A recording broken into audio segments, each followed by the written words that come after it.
আসসালামু আলাইকুম। সবাই কেমন আছেন? আশা করি সবাই ভালো আছেন। তো আপনাদের দোয়ায় আমিও অনেক ভালো আছি। তো অনেকদিন হয়েছে যে আপনাদেরকে ভিডিও দেই না। তো অনেকদিন পরে আপনাদের জন্য আরেকটি ইন্টারেস্ট ভিডিও নিয়ে চলে আসছি। তো আজকে যে ভিডিওটা হতে চলেছে, তা আপনারা থাম্বনেল দেখে অবশ্যই বুঝতে পারছেন যে কি নিয়ে ভিডিওটা হচ্ছে।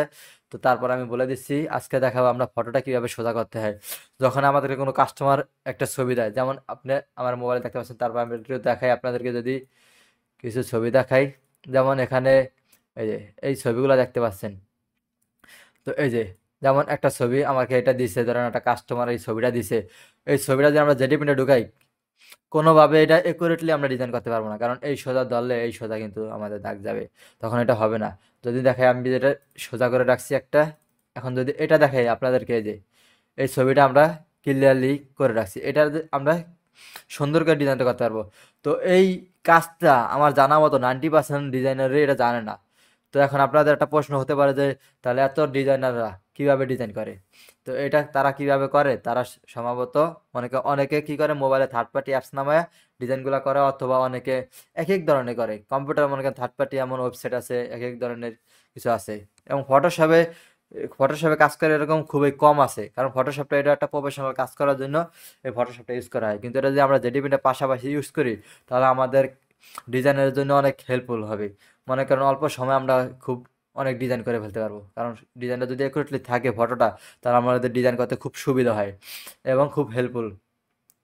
তো এইটি আজকে আপনাদের দেখাবো কিভাবে এটা করতে হবে এবং ফটোশপটা কিভাবে ইনস্টল করবেন। এই নিয়ে যদি আপনাদের কোনো সমস্যা হয় কোনো কিছু নিয়ে, তাহলে আপনারা অবশ্যই কমেন্ট করবেন, এবং কমেন্টে আমি সবার কমেন্ট দেখে একটা রিপ্লাই ভিডিও বানাবো। তখন আপনাদের সব কিছু সলভ হয়ে যাবে। তো কেউ এমন পার্সোনাল নক দিয়ে ইয়ে করলে, কারণ একজনকে জানালে হবে না। তো চলেন আমরা এটা কিভাবে কি করতে হবে সেটা দেখি। এবং এটা থার্ড পার্টি অ্যাপসে করলে অতটা ভালো হয় না, কারণ অনেক সময় ফটো ফাইটা জায়গায় হয়ে যায়। তাই মনে করেন ফটোশপে করলে এটা খুব অতটা ফাটে না, মানে কিছুটা ফাটে, তারপরও সমস্যা হয় না। ওই ক্ষেত্রে মনে করেন একটু ভালো হয়। আর ফটোশপে করতে খুব ইজি ওয়েতে সব কিছু করে দেয়। তো চলুন আমি একটা ফটোশপে আগে থেকেই ইনপুট করে রাখছি। তো এটা ইনপুট কিভাবে করতে হয় সেটা তো আর, তারপর আমি দেখা দিই আপনাদেরকে কিভাবে ইনপুট করবেন। তো এখান থেকে এই যে ফাইলে যেতে পারেন, এই যে ফাইলে যে ওপেন ওপেন এই জায়গায়, এই যে ফাইলে যে ওপেন দেখলে এটা আমরা দেখতে পারবেন শর্টকাট দেওয়া আছে। এই যে কন্ট্রোল, আরে এই যে দেখেন কন্ট্রোল এই কন্ট্রোল চাপ দিলে আপনি এখান থেকে ঢুকে যেতে পারবেন। এই যে কোনো ফাইলে, এই যে আমি যদি কন্ট্রোল দেই, এই যে দেখেন ছবি, এখান থেকে আমি ডাবল ক্লিক করে নিয়ে আসতে পারবো এই জায়গায়। তো আমি আজকে দেখাচ্ছি আপনারা ফটোশপ 2024। তো এটাতে দেখাচ্ছি আপনারা ফটোশপ সিসিটা ইউজ করতে পারেন, কারণ এটা একটু নর্মাল আছে, যাদের কম্পিউটার একটু লো কোয়ালিটির ভিতরে আছে তারা ওইটা ইউজ করবেন। আজকে আমি দেখাচ্ছি আমার একটু মোটামুটি রেঞ্জের ভিতরে আছে, যেই কারণে আমার কোনো সমস্যা না, আমি এটা ইউজ করি ফটোশপ 2024, এটা একটু লেটেস্ট ভার্সন। তো আমরা এটা না, আজকে আমরা এটা দেখাবো। পরবর্তীতে যদি আপনাদের কোনো সমস্যা হয়, আমি এটা, আপনারা যদি এই ভিডিও আরও চান তাহলে কমেন্ট করবেন, তাহলে আমি এই বড় খাট রাউন্ড খাট নিয়েও ভিডিও করব, কারণ রাউন্ড খাটে একটু ঝামেলা হয় করতে, এই কারণে একটু সমস্যা। আর সোজা খাটগুলো একুরেটলি করা যায়। তো এই ক্ষেত্রে আপনারা কী করবেন, সর্বপ্রথম আসার পরে আপনাদের এরকম আসবে ফটোশপে আসার পরে।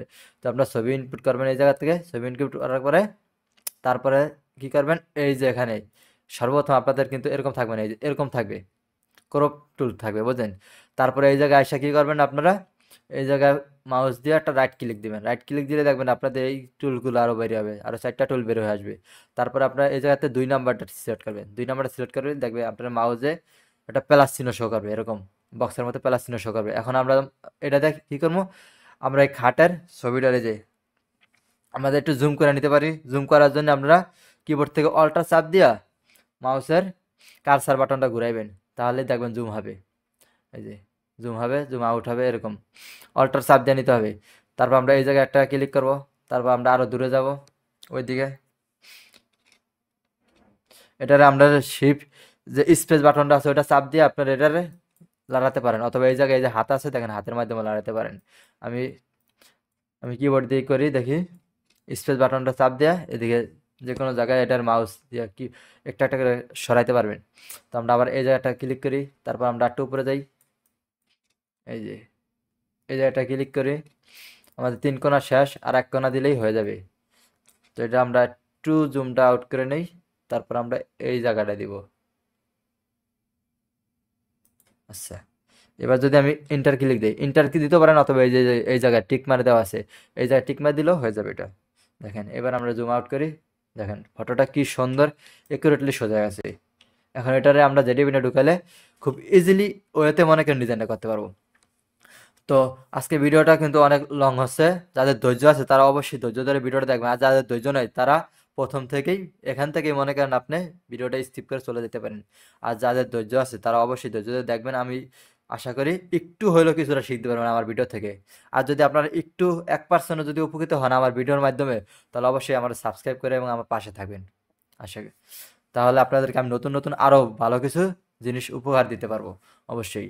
তো আজকে তো দেখলেন, এরপরে এটার সেভ দিবেন কিভাবে, চলুন আমরা দেখি। সেভ দেওয়ার জন্য জেডিপিটা যেভাবে সেভ দেন সেম ভাবেই সেম ওয়েতে সেভ দিতে পারবেন।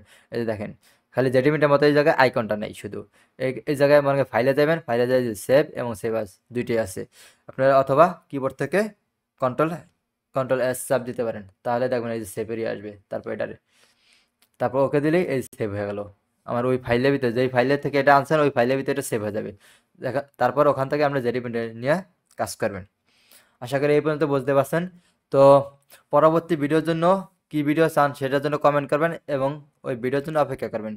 তো আরেকটা কথা না বললে অবশ্যই নয়, তো পরবর্তী ভিডিওর জন্য অপেক্ষা করবেন এবং আরেকটি কথা না বললেই নয়, অবশ্যই আপনারা ভালো থাকবেন, সুস্থ থাকবেন এবং পরবর্তী ভিডিওর জন্য অপেক্ষা করুন। আসসালামু আলাইকুম।